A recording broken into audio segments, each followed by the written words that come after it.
welcome. Today I am in Twin Willows Tai-Chi Chuan studio in Newark, Delaware. I'm going to give you a lesson on rooting, fundamental, basic drill, basic skill of Tai-Chi. This one will be about rooting at the chest. My demonstration partner today is Sifu Brian Davis. He runs Twin Willows Tai-Chi Chuan Academy here. Brian is one of my longtime students. He is my disciple. I will leave a link for his school and website in the descriptions. So then if you're on the Eastern Seaboard or on Zoom and you want to study with Brian, you'll be able to find him there. I'll also leave a description from my book on rooting, give you a little more about the ideas. Before we do this practice, this is one that truly you have to consult your doctor if you have any kind of lower back problem or shoulder problem or anything, just because of the pressure that builds up.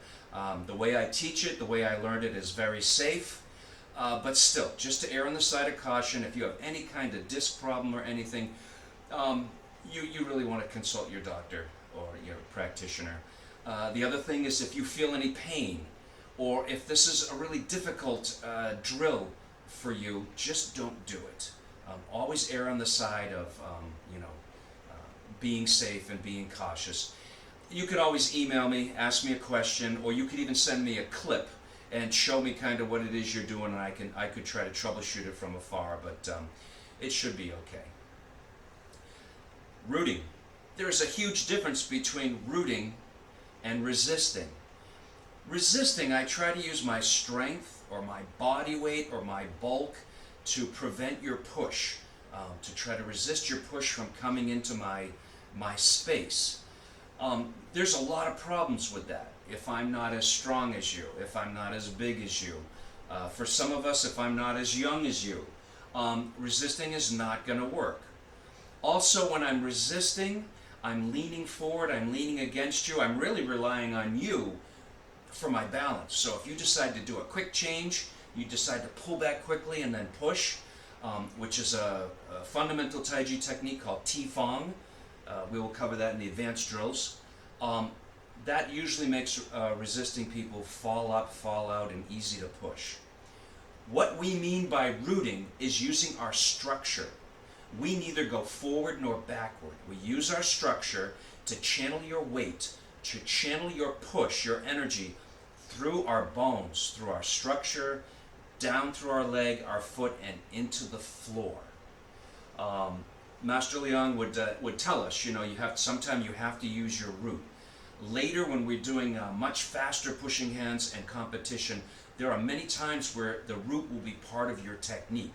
And again, if you're resisting, then your technique will probably fall apart. And if you're rooting, you'll be pleasantly surprised with the results. But still, you have to train it at this fundamental drill and skill. So I'm going to start in a bow stance with my weight 70 to 80% on the front. My back leg is straight, not locked. I'm going to be forward. I'm going to be forward at an angle. I'm not leaning on him, but I am leaning forward over my leg.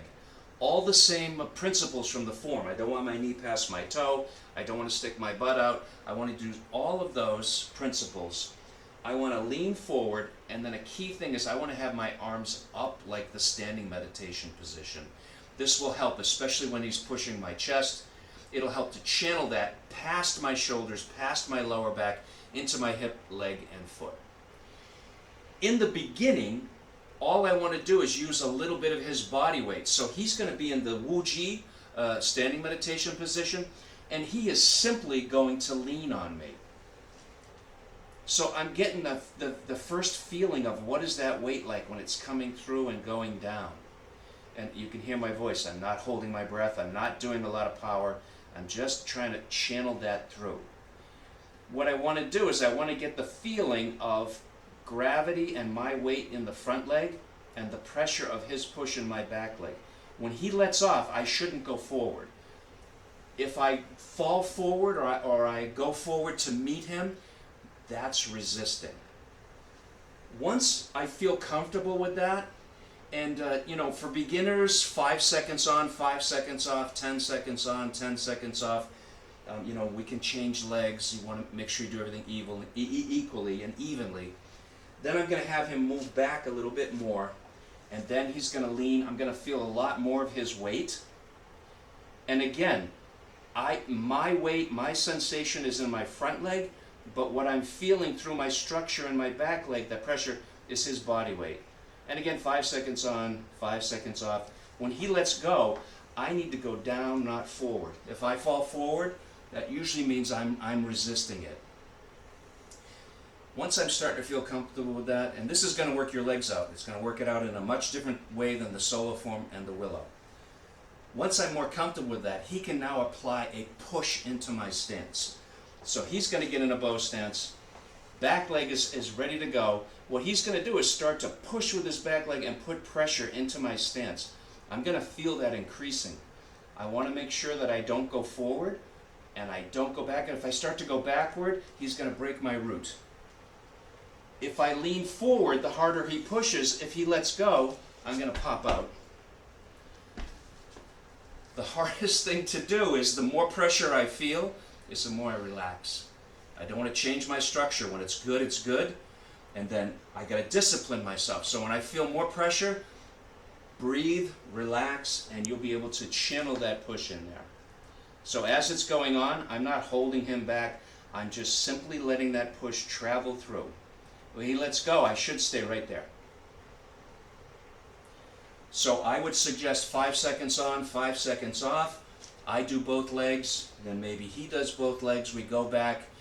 Again, you're watching for if there's any pressure, anything in your lower back. If you add this now to your basic pushing hand drills, this is really going to go far. It's going to take you to another level of rootedness and strength, and you will reap a lot of benefits, especially when you start doing your solo form again. So until then, be safe. If you have any questions, make sure you email me, or message me. If you like these lessons, subscribe and go onto my Patreon page and all that good stuff. So for now, I wish you happy rooting, and I hope you become rooted like an oak tree.